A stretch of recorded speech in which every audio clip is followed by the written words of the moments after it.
Est-ce que tu pourrais nous définir l'alternance? L'alternance, qu'est-ce que c'est pour un étudiant de prépa, sans nécessairement parler de l'EM Normandie? L'alternance, c'est la possibilité qui est offerte à des étudiants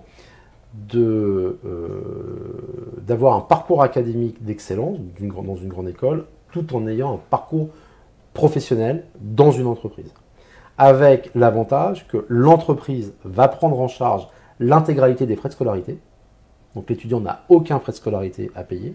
Et en plus, comme l'étudiant, alors je dis étudiant, je vais me faire tirer les oreilles par ma directrice de l'alternance, puisqu'en fait il n'est plus étudiant, il est salarié, parce que le statut de l'étudiant de l'école est un statut de salarié en fait. Et donc le statut de salarié lui confère des droits et des devoirs, mais aussi lui confère un salaire. Et donc l'étudiant alternant est quelqu'un qui ne paye pas de frais de scolarité, touche un salaire en fonction du niveau de son diplôme et de son âge, se professionnalise au sein de l'entreprise et suit des cours à raison à l'EM Normandie, mais c'est majoritairement comme ça dans toutes les grandes écoles françaises, 1 semaine de cours par mois, 3 semaines en entreprise. Et pourquoi justement dit-on que l'EM Normandie est une école de référence en termes d'alternance? Parce que cette année, nous allons avoir un peu plus de 1500 contrats d'alternance signés, que si vous prenez les grades de master, donc les deuxième et troisième année, première année de master et deuxième année de master, on sera aux alentours de 67% de nos étudiants qui vont être diplômés de l'EM Normandie, qui le seront par la voie de l'alternance. Pourquoi c'est aussi une voie d'excellence chez nous? Tout simplement parce que 97% des étudiants qui ont fait l'alternance se voient proposer une offre d'emploi à la sortie de l'alternance.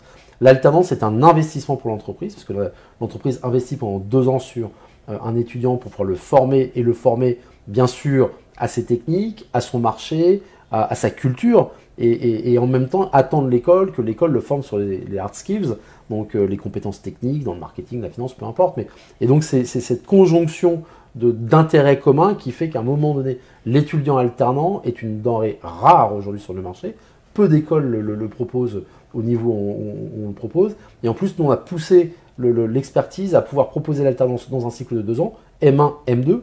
Et en même temps, on a analysé le besoin aussi des étudiants de classe préparatoire, où quand ils le font en M1 et M2, ils perdent le bénéfice de pouvoir partir à l'international. Or, pour nous, l'international, c'est dans le cœur de notre ADN, donc on ne pouvait pas considérer qu'on allait d'un revers de la main effacer le track international pour les étudiants préparationnaires. Donc on a proposé l'alternance uniquement sur le cycle de M2, donc en dernière année, en spécialisation, ce qui permet à des étudiants de classe préparatoire de rentrer, faire leur première année de classe, enfin, d'école sur tous les fondamentaux, deuxième année partir à l'international, soit 1 semestre académique ou 2 semestres académiques, comme ils l'entendent, c'est eux qui le souhaitent, et après, rentrer en 3e année et choisir de le faire au travers des 16 spécialités qu'on a, on doit en avoir 12 qui sont ouvertes à l'alternance, et de faire de l'alternance uniquement sur la dernière année. Et toi, justement, Arthur, tu es un petit peu en réflexion en ce moment, alternance, pas alternance, justement, quand tu vois qu'il y a 2/3 des promos de l'EM Normandie qui partent en alternance, est-ce que toi, ça t'attire?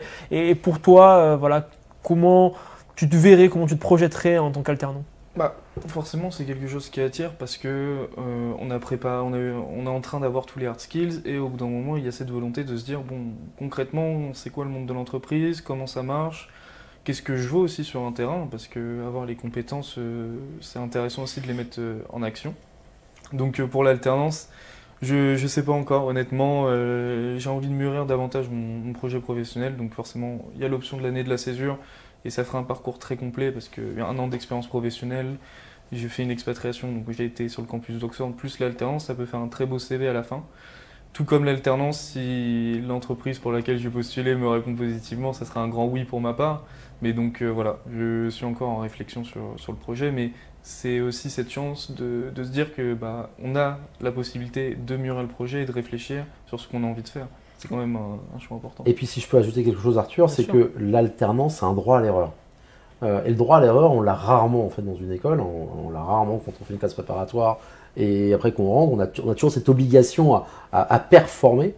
Or, savoir ce qu'on aime, si on s'est toujours dit qu'on voulait faire de la finance et puis qu'on s'aperçoit dans le cœur de l'activité d'une entreprise, dans un service financier, qu'on n'est pas du tout fait pour ça, et ça permet aussi de revoir complètement en rétrofit ses choix professionnels, sa professionnalisation en disant mais en fait je pensais que mais c'est pas du tout fait pour moi. Et là, tout en étant encore dans le parcours scolaire, donc parcours académique, embrayer sur autre chose et corriger le tir pour pouvoir véritablement faire ce qu'on a envie de faire quand on sort de l'école et non pas quand on 2 ans ou 3 ans après l'école en disant j'ai mal embranché mon entrée sur le marché du travail et là le recalibrage est toujours beaucoup plus difficile. Donc l'alternance c'est vraiment aussi ce droit à l'erreur qui est très très important. Et Arthur, une question aussi que j'ai à t'adresser, c'est justement comment l'école vous accompagne dans cette recherche d'alternance, c'est quoi les outils qui sont mis à disposition et aussi c'est quoi la relation que vous entretenez avec les anciens étudiants? C'est voilà, toi, de ton côté, est-ce que tu as pu échanger justement avec pas mal d'anciens étudiants ou même actuellement des étudiants qui sont en alternance pour avoir des conseils et des tips justement? Bien sûr. Bah, comme j'ai dit tout à l'heure, ça commence concrètement dès la première année en U3 avec donc, le parcours carrière qui va commencer à poser les bases et à bien expliquer. Forcément, il y a aussi l'opportunité qu'on est sur un campus avec différentes générations. Donc on va avoir des personnes qui vont être en M1, donc certains qui vont avoir décidé de faire l'alternance, l'expatriation, une année de césure, ceux qui sont en fin d'études en M2, etc. Donc il y a énormément de parcours différents. On va y avoir les événements des alumni, donc pour retrouver des diplômés qui sont déjà en activité depuis 4-5 ans, pouvoir échanger avec eux. On va avoir ensuite les job meet-up qui vont permettre de faire des entretiens. On va avoir forcément le réseau alumni que même moi j'avais utilisé pour ma campagne BDE pour nous trouver des sponsors et qui avait marché.